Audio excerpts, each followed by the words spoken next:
La Bible Louis II, introduction au livre de Michée. Le nom de Michée signifie qui est comme Jéhovah. C'est l'antique profession monothéiste d'Israël devenue nom propre.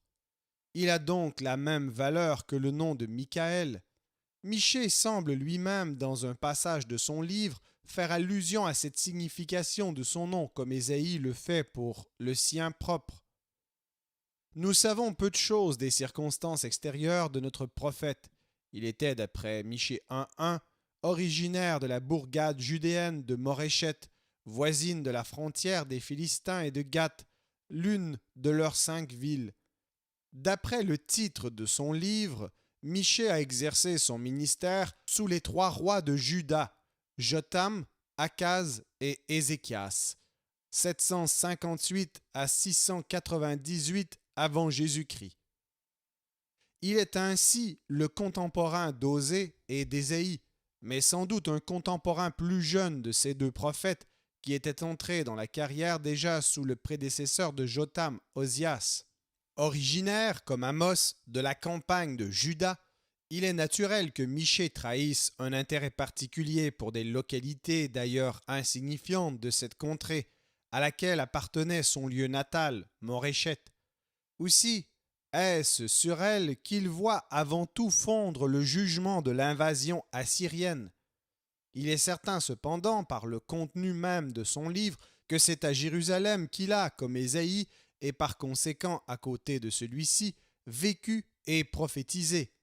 C'est de cette ville qu'il est constamment occupé, c'est aux classes riches de la capitale qu'il s'adresse, ce sont leurs vices qu'il peint comme témoins oculaires. Il a évidemment sous les yeux le même tableau moral et social et il censure les mêmes désordres que son grand contemporain. Il résulte de ce qui vient d'être dit que l'activité de Michée a été vouée, aussi bien que celle d'Ésaïe, au royaume de Juda. Celui des 10 tribus ne l'occupe qu'en passant au début de son livre. Dès Michée 1, verset 8, il n'y revient plus. La situation morale et politique de Juda dans la dernière moitié du 8e siècle avant Jésus-Christ nous est connue. 2 traits la caractérisent. Au-dedans, les progrès de la corruption et de l'impiété rendant toujours plus évidente la nécessité d'un jugement purificateur. Au dehors, l'extension croissante de la puissance assyrienne, prête à se faire l'instrument de ce jugement de Dieu sur Israël et sur les autres peuples de l'Asie occidentale. Ésaïe et Michée annoncent tous deux la captivité. Mais quoique pour l'un comme pour l'autre, l'Assyrie représente la puissance de ce monde hostile à Dieu, c'est, chose digne de remarque, à Babylone, dont aucun prophète antérieur n'avait parlé, qu'il place le lieu de l'exil. Remarquons que Michée se trouve être encore ici plus explicite qu'Ésaïe. Tous deux proclament le futur relèvement d'Israël par un roi davidique sortant de la race royale, profondément humilié, presque anéanti, et cependant surhumain, divin même. Un trait est ici exclusivement propre à Michée. Le Christ non seulement descendra de David, il sortira de Bethléem même, comme son ancêtre.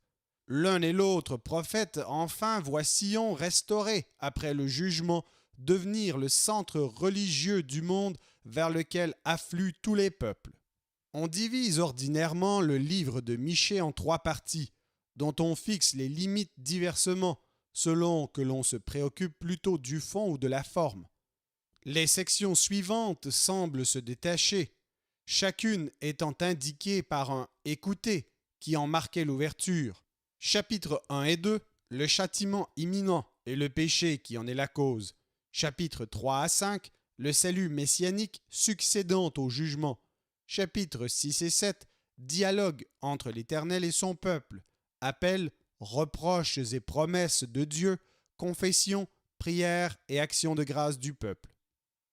C'est ainsi que divisent la plupart des interprètes. Sous le rapport littéraire, Michée n'a avec aucun autre prophète des analogies aussi frappantes qu'avec Ésaïe.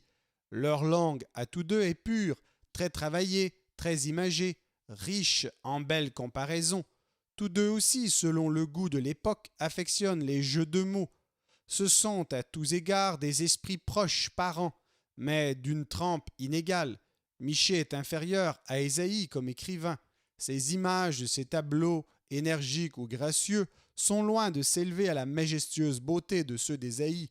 Son style a moins d'ampleur, il est plus prosaïque et plus saccadé que celui de son collègue. Par la brusquerie des transitions et des changements de personnes, il rappelle celui d'Osée. Ésaïe et Michée appartiennent à la même époque littéraire. Avec eux se ferme la période classique, l'âge d'or de la littérature hébraïque, comme avec leur ministère se clôt l'ère la plus brillante du prophétisme israélite.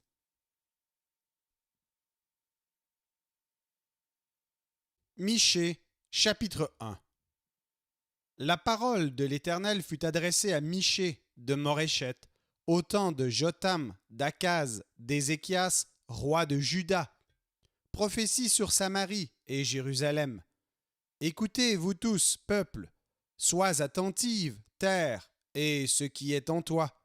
Que le Seigneur l'Éternel soit témoin contre vous, le Seigneur qui est dans le palais de sa sainteté.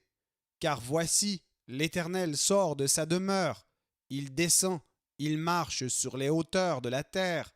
Sous lui, les montagnes se fondent, les vallées s'entr'ouvrent, comme la cire devant le feu, comme l'eau qui coule sur une pente, et tout cela à cause du crime de Jacob, à cause des péchés de la maison d'Israël. Quel est le crime de Jacob? N'est-ce pas Samarie?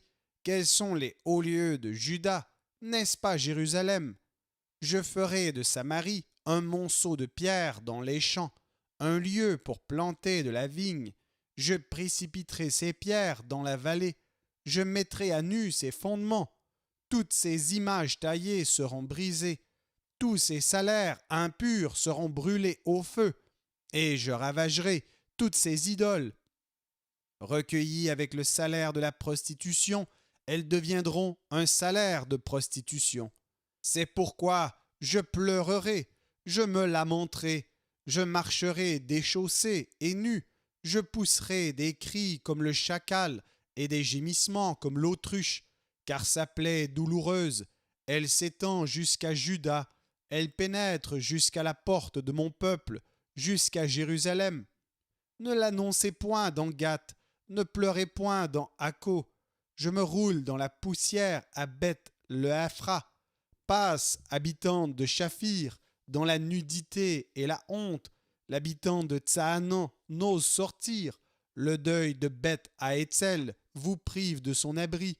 L'habitante de Marot tremble pour son salut, car le malheur est descendu de la part de l'Éternel jusqu'à la porte de Jérusalem. Attelle les coursiers à ton char, habitante de Lachish. Tu as été pour la fille de Sion une première cause de péché, car en toi se sont trouvés les crimes d'Israël. C'est pourquoi tu renonceras à Moréchet Gath. Les maisons d'Akzib seront une source trompeuse pour les rois d'Israël. Je t'amènerai un nouveau maître, habitante de Marécha. La gloire d'Israël s'en ira jusqu'à Adulam. Rase-toi, coupe ta chevelure à cause de tes enfants chéris. Rends-toi chauve comme l'aigle, car ils s'en vont en captivité loin de toi.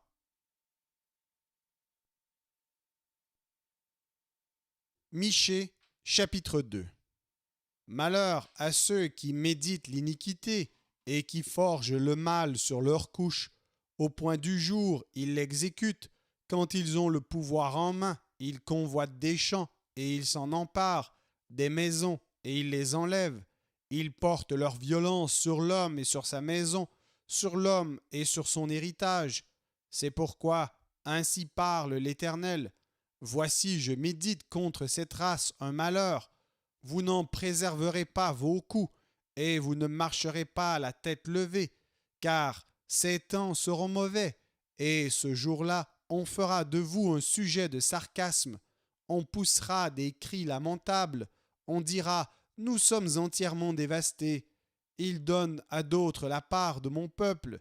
Et quoi? Il me l'enlève. Il distribue nos champs à l'ennemi. C'est pourquoi tu n'auras personne qui étende le cordeau sur un lot dans l'assemblée de l'Éternel. Ne prophétisez pas, disent-ils, qu'on ne prophétise pas de telles choses. Les invectives n'ont point de fin. Oses-tu parler ainsi, maison de Jacob? L'Éternel est-il prompt à s'irriter? Est-ce là sa manière d'agir? Mes paroles ne sont-elles pas favorables à celui qui marche avec droiture? Depuis longtemps, on traite mon peuple en ennemi. Vous enlevez le manteau de dessus le vêtement de ceux qui passent avec sécurité en revenant de la guerre. Vous chassez de leurs maisons chéries les femmes de mon peuple. Vous ôtez pour toujours ma parure à leurs enfants. Levez-vous, marchez, car ce n'est point ici un lieu de repos. À cause de la souillure, il y aura des douleurs violentes. Si un homme court après le vent et débite des mensonges, je vais te prophétiser sur le vin, sur les boissons fortes. Ce sera pour ce peuple un prophète. Je te rassemblerai tout entier, ô Jacob, je rassemblerai les restes d'Israël, je les réunirai comme les brebis d'une bergerie, comme le troupeau dans son pâturage. Il y aura un grand bruit d'hommes. Celui qui fera la brèche montera devant eux. Ils feront la brèche, franchiront la porte et en sortiront. Leur roi marchera devant eux et l'Éternel sera à leur tête.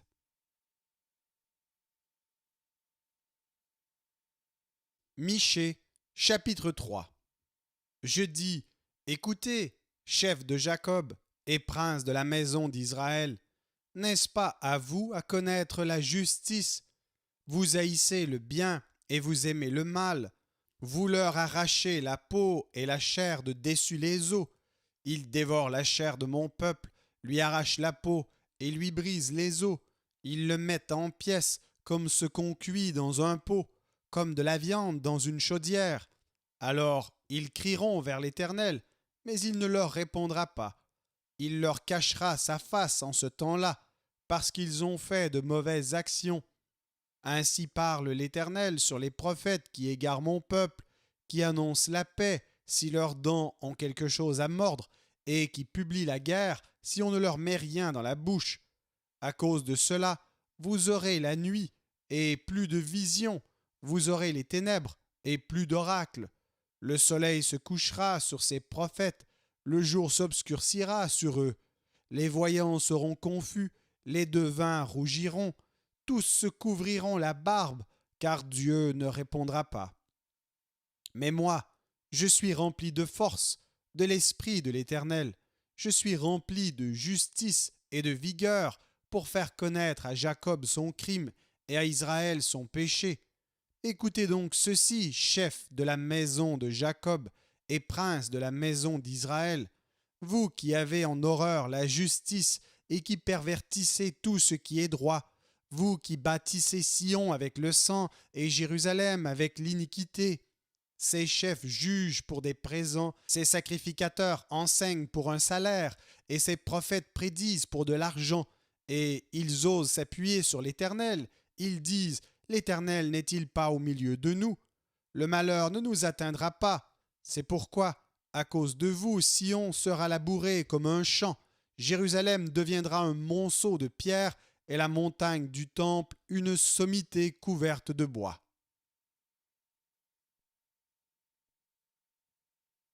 Michée, chapitre 4. Il arrivera dans la suite des temps que la montagne de la maison de l'Éternel sera fondée sur le sommet des montagnes, qu'elle s'élèvera par-dessus les collines, et que les peuples y afflueront. Des nations s'y rendront en foule et diront « Venez et montons à la montagne de l'Éternel, à la maison du Dieu de Jacob, afin qu'il nous enseigne ses voies, et que nous marchions dans ses sentiers. Car de Sion sortira la loi, et de Jérusalem la parole de l'Éternel. Il sera le juge d'un grand nombre de peuples, l'arbitre de nations puissantes lointaines. De leurs glaives, ils forgeront des hoyaux, et de leurs lances des serpes. Une nation ne tirera plus l'épée contre une autre, et l'on n'apprendra plus la guerre. Ils habiteront chacun sous sa vigne et sous son figuier. Il n'y aura personne pour les troubler, car la bouche de l'Éternel des armées a parlé. Tandis que tous les peuples marchent chacun au nom de son Dieu, nous marcherons, nous, au nom de l'Éternel notre Dieu, à toujours et à perpétuité. En ce jour-là, dit l'Éternel, je recueillerai les boiteux, je rassemblerai ceux qui étaient chassés, ceux que j'avais maltraités.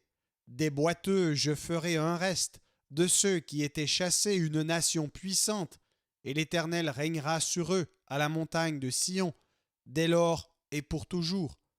Et toi, tour du troupeau, colline de la fille de Sion, à toi viendra, à toi arrivera l'ancienne domination, le royaume de la fille de Jérusalem. Pourquoi maintenant pousses-tu des cris? N'as-tu point de roi, plus de conseillers, pour que la douleur te saisisse comme une femme qui accouche? Fille de Sion, souffre et gémis comme une femme qui accouche, car maintenant tu sortiras de la ville, et tu habiteras dans les champs, et tu iras jusqu'à Babylone. Là, tu seras délivré.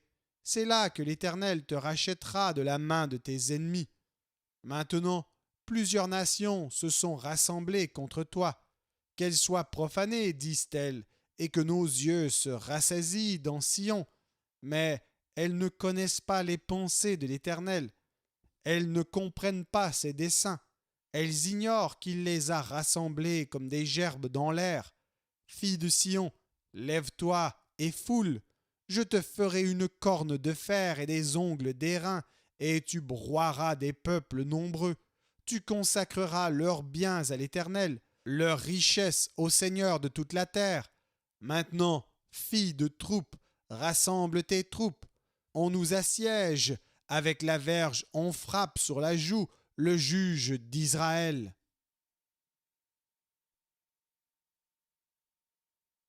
Michée, chapitre 5. Et toi, Bethléem Ephrata, petite entre les milliers de Juda, de toi sortira pour moi celui qui dominera sur Israël, et dont l'origine remonte aux temps anciens, au jour de l'éternité. C'est pourquoi il les livrera jusqu'au temps où enfantera celle qui doit enfanter, et le reste de ses frères reviendra auprès des enfants d'Israël. Il se présentera et il gouvernera avec la force de l'Éternel, avec la majesté du nom de l'Éternel, son Dieu. Et ils auront une demeure assurée, car il sera glorifié jusqu'aux extrémités de la terre. C'est lui qui ramènera la paix. Lorsque l'Assyrien viendra dans notre pays et qu'il pénétrera dans nos palais, nous ferons lever contre lui 7 pasteurs et 8 princes du peuple. Ils feront avec l'épée leur pâture du pays d'Assyrie et du pays de Nimrod au dedans de ses portes. Il nous délivrera ainsi de l'Assyrien lorsqu'il viendra dans notre pays et qu'il pénétrera sur notre territoire. Le reste de Jacob sera au milieu des peuples nombreux comme une rosée qui vient de l'Éternel, comme des gouttes d'eau sur l'herbe. Elles ne comptent pas sur l'homme, elles ne dépendent pas des enfants des hommes. Le reste de Jacob sera parmi les nations, au milieu des peuples nombreux, comme un lion parmi les bêtes de la forêt, comme un lionceau parmi les troupeaux de brebis. Lorsqu'il passe, il foule et déchire, et personne ne délivre. Que ta main se lève sur tes adversaires, et que tous tes ennemis soient exterminés. En ce jour-là, dit l'Éternel, j'exterminerai du milieu de toi tes chevaux, et je détruirai tes chars. J'exterminerai les villes de ton pays, et je renverserai toutes tes forteresses. J'exterminerai de ta main les enchantements, et tu n'auras plus de magiciens. J'exterminerai du milieu de toi tes idoles et tes statues, et tu ne te prosterneras plus devant l'ouvrage de tes mains. J'exterminerai du milieu de toi tes idoles d'Astarté, et je détruirai tes villes. J'exercerai ma vengeance avec colère, avec fureur sur les nations qui n'ont pas écouté.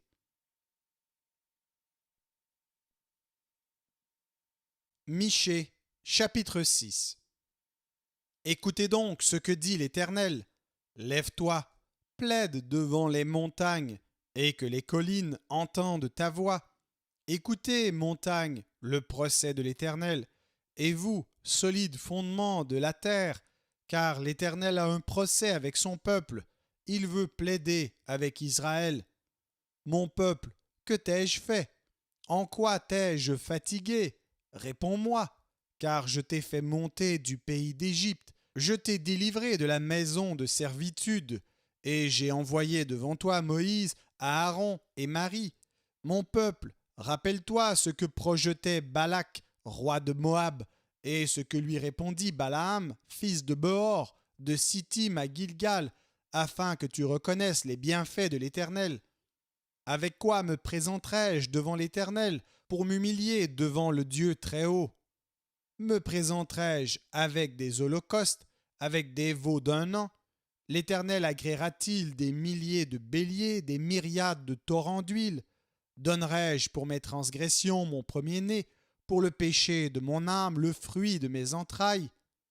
On t'a fait connaître, ô homme, ce qui est bien, et ce que l'Éternel demande de toi. C'est que tu pratiques la justice, que tu aimes la miséricorde, et que tu marches humblement avec ton Dieu. La voix de l'Éternel crie à la ville, et celui qui est sage craindra ton nom. Entendez la verge et celui qui l'envoie. Y a-t-il encore dans la maison du méchant des trésors iniques et un épha trop petit, objet de malédiction? Est-on pur avec des balances fausses et avec de faux poids dans le sac? Ces riches sont pleins de violence, ces habitants profèrent le mensonge et leur langue n'est que tromperie dans leur bouche. C'est pourquoi je te frapperai par la souffrance, je te ravagerai à cause de tes péchés. Tu mangeras sans te rassasier, et la faim sera au-dedans de toi. Tu mettras en réserve, et tu ne sauveras pas, et ce que tu sauveras, je le livrerai à l'épée. Tu sèmeras, et tu ne moissonneras pas. Tu presseras l'olive, et tu ne feras pas d'onction avec l'huile. Tu presseras le mou, et tu ne boiras pas le vin. On observe les coutumes d'Omri et toute la manière d'agir de la maison d'Akab, et vous marchez d'après leurs conseils. C'est pourquoi je te livrerai à la destruction, je ferai de tes habitants un sujet de raillerie, et vous porterez l'opprobre de mon peuple.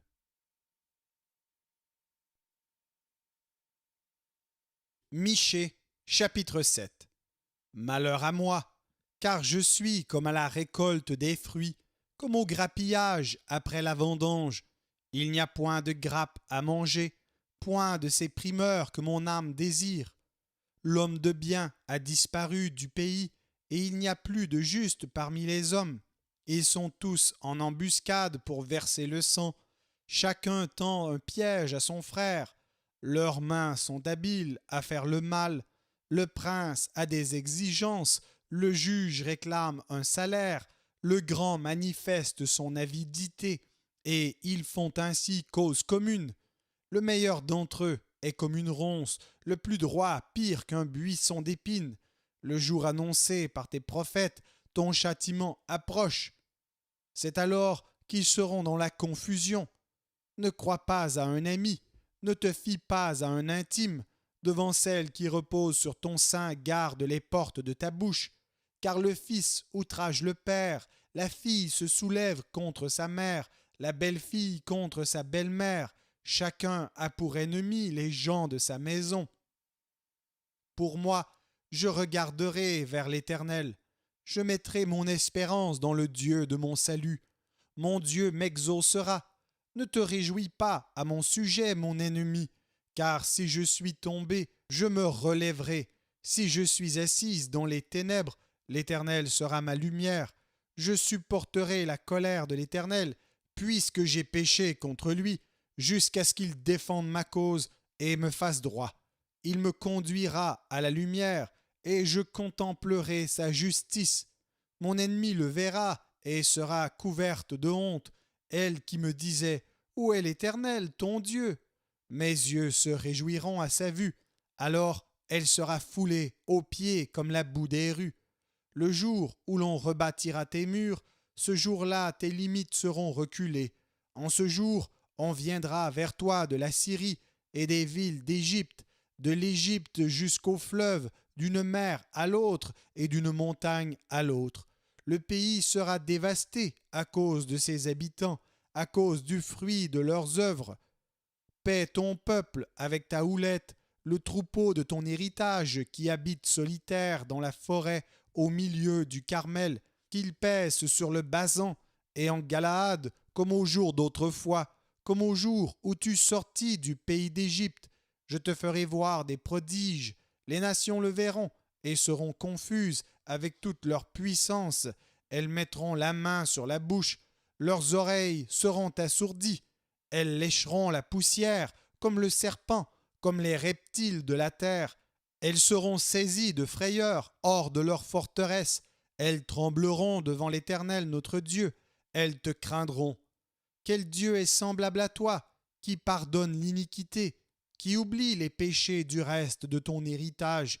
Il ne garde pas sa colère à toujours, car il prend plaisir à la miséricorde. Il aura encore compassion de nous. Il mettra sous ses pieds nos iniquités. Tu jetteras au fond de la mer tous leurs péchés. Tu témoigneras de la fidélité à Jacob, de la bonté à Abraham, comme tu l'as juré à nos pères au jour d'autrefois. Merci d'avoir écouté cet enregistrement de la Bible. N'hésitez pas à le partager. Vous pouvez également télécharger la version MP3 sur le site Un héros dans le net. Vous avez le lien dans la description. En visitant notre chaîne, vous allez également trouver d'autres versions de la Bible en audio, ainsi que plusieurs ressources pour étudier la parole de Dieu. Toutes ces ressources sont mises à votre disposition gratuitement. N'hésitez pas de nous faire un don si le Seigneur vous le met à cœur en utilisant le lien qui est également dans la description. Merci encore et que Dieu vous bénisse.